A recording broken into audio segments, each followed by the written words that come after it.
তো নমস্কার বন্ধুরা, আবারও চলে আসলাম নতুন একটি ওয়েদার আপডেট নিয়ে। এই মুহূর্তে আবহাওয়ার সবথেকে গুরুত্বপূর্ণ আপডেট, ফের কিন্তু বঙ্গোপসাগরে একটা ঘূর্ণিঝড়ের সম্ভাবনা দেখা যাচ্ছে, যার জেরে কিন্তু ফের ঘূর্ণিঝড় কিংবা একটা ভয়ঙ্কর নিম্নচাপ আসতে পারে বাংলার একাধিক জেলায়। তো আমরা দেখব যে এই ঘূর্ণিঝড় বা ঘূর্ণিবর্তটি কবে তৈরি হয় এবং কবে আছড়ে পড়বে। তো বিস্তারিত কিছু তুলে ধরবো এই ভিডিওর মাধ্যমে, অবশ্যই ভিডিওকে সম্পূর্ণ দেখে যাবেন, তাহলে কিন্তু সব পরিষ্কারভাবে বুঝতে পারবে। তো চলুন ভিডিও শুরু করা যাক। তো বন্ধুরা দেখুন, আমরা আজ শুক্রবার 22 তারিখ, কিন্তু এটা আমরা দেখতে পাচ্ছি এই ঘূর্ণিবর্তটি। তো আমরা যে একটু প্রথম থেকে দেখি, দেখুন বন্ধুরা এটা কবে তৈরি হচ্ছে আমরা একটু দেখিয়ে দেবো। তো আজকে বুধবার 13 তারিখ। তো আজকে সময়টা যদি আমরা একটু প্লে করে দিই, তো বন্ধুরা দেখুন বঙ্গোপসাগর মোটামুটি কিন্তু এখন পরিষ্কার, খুব একটা কিন্তু কিছু একটা লক্ষ্য করা যাচ্ছে না।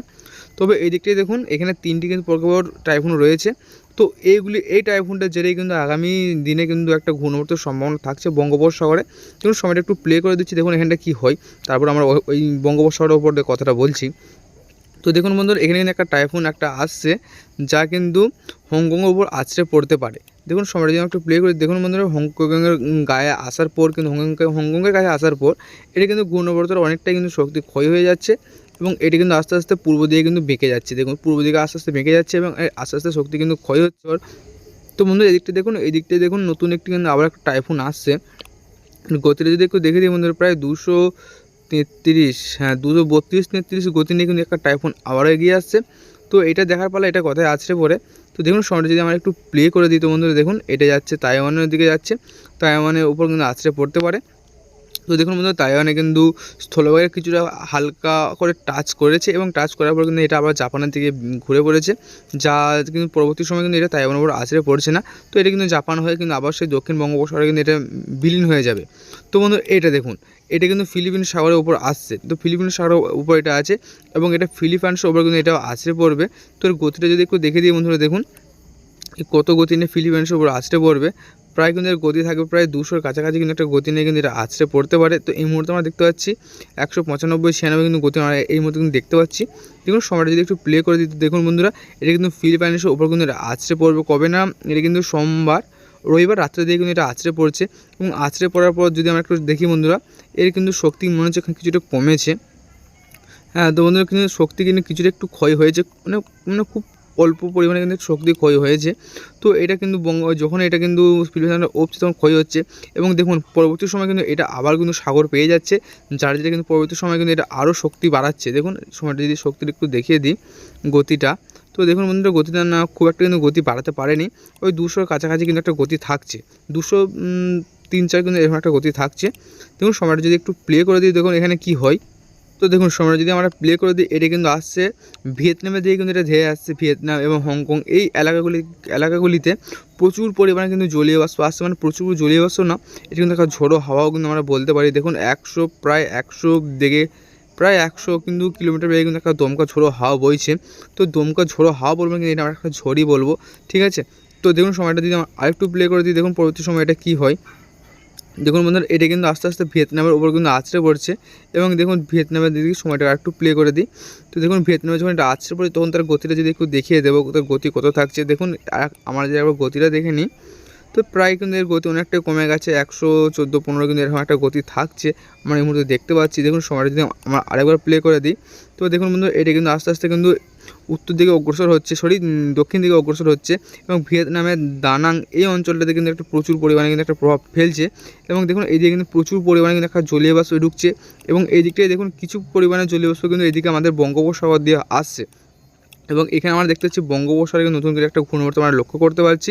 দেখুন কবে আমরা লক্ষ্য করতে পারছি যেটা দেখুন একটু সময়টা যদি একটু পেছিয়ে আনি, তো বন্ধুরা দেখুন এই মুহূর্তে কিন্তু ঘূর্ণিঝড় রয়েছে এখানটায়, মানে আমরা 19 তারিখ মঙ্গলবার সকাল দিকে কিন্তু বঙ্গোপসাগরে একটা ঘূর্ণিঝড় লক্ষ্য করতে পারবো। দেখুন এবার আমরা যদি সময়টা যদি প্লে করে দিই বঙ্গোপসাগরের উপর দিয়ে দেখি বন্ধুরা, এটা কিন্তু মঙ্গলবার 19 তারিখ সকালের দিকে কিন্তু একটা ঘূর্ণিঝড় রূপ নিয়ে নিচ্ছে, এবং দেখুন এটা কিন্তু আস্তে আস্তে আরও শক্তি সঞ্চয় করছে। দেখুন এই যে লাস্টে যে টাইফুনটা এলো, সেই টাইফুনটা যেটা কিন্তু প্রচুর পরিমাণে কিন্তু একটা জলীয় বাষ্প আমার বঙ্গোপসাগরে ঢুকছে, তার জেরে কিন্তু নভেম্বরের শেষের দিকে কিন্তু আবার একটা নতুন ঘূর্ণিঝড় বা টাইফুন বা নিম্নচাপ কিন্তু তৈরি হতে পারে, যার জেরে কিন্তু বাংলা একাধিক জেলায় কিন্তু ঝড় বৃষ্টি হতে পারে। তো আমরা দেখতে পাচ্ছি আস্তে আস্তে কিন্তু শুধু সময় যাচ্ছে তত কিন্তু জলীয় বাষ্প ঢুকছে, এবং তত কিন্তু এই ঘূর্ণিবর্তটি কিন্তু শক্তির সঞ্চয় করছে, আস্তে আস্তে আরও শক্তি সঞ্চয় করছে। এবং এখানটায় দেখুন বন্ধুরা, এখানে কিন্তু আরেকটা রয়েছে ঘূর্ণিঝড়, ঘূর্ণিঝড় বা টাইফুন কিন্তু আমরা যে কোনো একটা যে বলতে পারবো। দেখুন এর গতি যদি আমরা দেখি বন্ধুরা, এর গতি ম্যাক্সিমাম কিন্তু 70, 74, ম্যাক্সিমাম 75 এরকম কিন্তু একটা গতি থাকছে। এবং এই জায়গাটার মধ্যে কিন্তু 3টে ঘূর্ণিবর্ত আমরা লক্ষ্য করতে পারছি। এখানে একটি কিন্তু খুব শক্তিশালী ঘূর্ণিবর্ত এবং এখানে রয়েছে একটি ঘূর্ণিবর্ত এবং তার পাশে একটা রয়েছে একটি ঘূর্ণিবর্ত।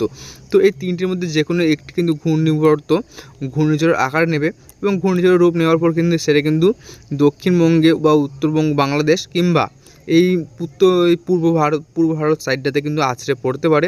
তো পরবর্তী সময়ে দেখার পালা যে এটা 3টির মধ্যে কোনটি কোথায় আছড়ে পড়ে।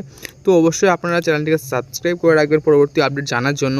তো পরবর্তী আপডেটে আপনাদেরকে অবশ্যই জানিয়ে দেওয়া হবে এটি কোথায় আছড়ে পড়বে এবং কতটা বেগ নিয়ে আছড়ে পড়তে পারে। দেখুন সময়টা যদি আমরা আরেকটু প্লে করে দিই, দেখুন বন্ধুরা যত কিন্তু সময় এগাচ্ছে তত কিন্তু জলীয় বাষ্প ঢুকছে এই জায়গাটা থেকে এবং এই দিক থেকে দেখুন এই দিক থেকে আরব সাগর থেকে কিন্তু জলীয় বাষ্প ঢুকছে এবং এই দিক থেকে কিন্তু তো বন্ধুরা দেখুন এই দিক থেকে আরব সাগর থেকে একটা জলীয় বাষ্প ঢুকছে, যার জন্য কিন্তু এই ঘূর্ণিঝড়টি কিন্তু প্রচুর শক্তিশালী হচ্ছে। দেখুন আমরা যদি শুক্রবার 22 তারিখ দুপুর 1টার সময় গতি দেখি বন্ধুরা, দেখুন প্রায় কিন্তু 80-র কাছাকাছি কিন্তু একটা গতি চলে গেছে। আমরা দেখতে পাচ্ছি প্রায় 78, ঠিক আছে, এখানে দেখতে পাচ্ছি প্রায় 78।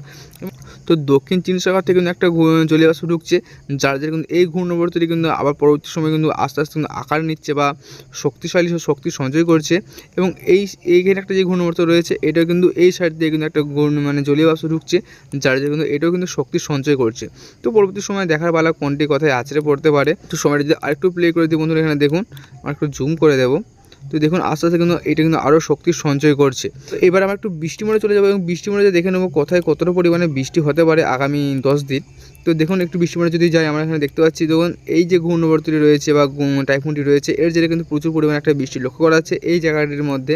এবং দেখুন আমরা দেখতে পাচ্ছি যে শ্রীলঙ্কা এবং তামিলনাড়ু সাইডে কিন্তু একটা হালকা বা ছিটেফোঁটা একটা বৃষ্টি লক্ষ্য করা যাচ্ছে। তাছাড়া আমরা যদি সময়টা যদি আরেকটু যদি পেছিয়ে আনি, দেখুন বন্ধুরা আমরা যদি বৃহস্পতিবারটা দেখি, তো বন্ধুরা বৃহস্পতিবার মোটামুটি বঙ্গোপসাগরে বৃষ্টিটা থাকছে, তবে শ্রীলঙ্কার 2-1টি অঞ্চলে কিন্তু একটা হালকা ছিটেফোঁটা বৃষ্টি হতে পারে। তবে এদিকে বাংলাদেশের 2-1টি অঞ্চলে কিন্তু একটা বৃষ্টি লক্ষ্য করা যাচ্ছে। বাংলাদেশে বৃষ্টি হবে না, তবে এদিকে মায়ানমারের দিকটা কিন্তু একটা হালকা ছিটেফোঁটা বৃষ্টি লক্ষ্য করা যাচ্ছে মায়ানমারের 2-1টি অঞ্চলে। তাছাড়া কোথাও বৃষ্টির সম্ভাবনা আপাতত নেই। আমরা যে বুধবারটা দেখে নিই বন্ধুরা, বুধবারে কিন্তু উত্তরবঙ্গ, দক্ষিণবঙ্গ বা বাংলাদেশ সব করে কিন্তু পরিষ্কার আবহাওয়া থাকছে। এবং এই দিকটা দেখি আমরা সাগরটা যদি দেখে নিই বন্ধুরা, দেখুন বঙ্গোপসাগরে শ্রীলঙ্কার 2-1টি অঞ্চলে বৃষ্টি থাকছে। এবং আমরা যদি 19 তারিখ মঙ্গলবারটাও দেখে নিই, তো 19 তারিখ মঙ্গলবার 2-1টি অঞ্চলে একটা ছিটেফোঁটা বৃষ্টি হতে পারে।